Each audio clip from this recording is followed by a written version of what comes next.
Kaya pala ganito ang naging resulta ng kapalaran ko. Kasi alam ng Diyos na kaya ko. Sa edad kong to, napagod na akong magmadali. Kaya lahat ng ginagawa ko ngayon, ini-enjoy ko na lang. Siguro sa dami na rin ng aking pinagdaanan, napagtanto ko na ang buhay ay mas malawak at mas mahiwaga pa sa mga problemang dumarating sa buhay natin. Tumatanda na tayo, baka sa kakahabol natin sa masagana at maayos na buhay, ay hindi na natin nai-enjoy ang buhay. Baka nabubuhay na lang tayo dahil nape-pressure tayo sa sasabihin ng ibang tao.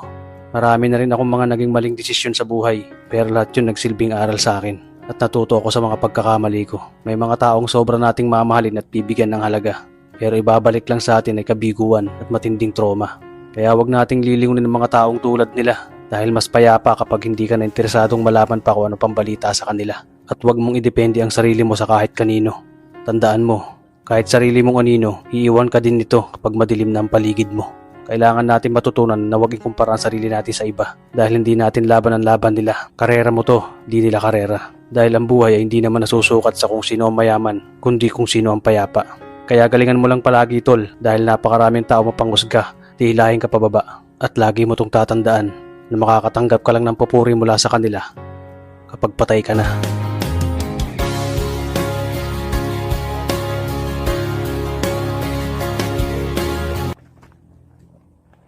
Hindi mo buhay construction to eh. Ay, buhay bukid eh. Buhay construction eh. Mga boss, ito po yung sariling gawa. Gagawin namin ano. Tirahan ni si Mataro. Hindi mo inabutan yun.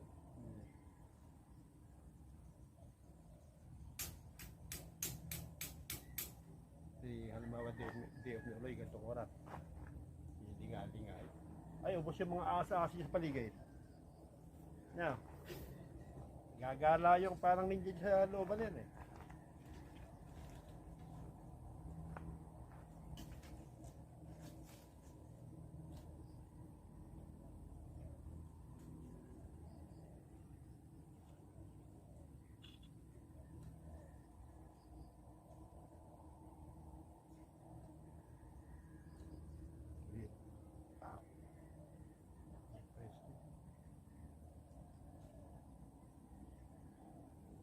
Yung iba na yung iba na nag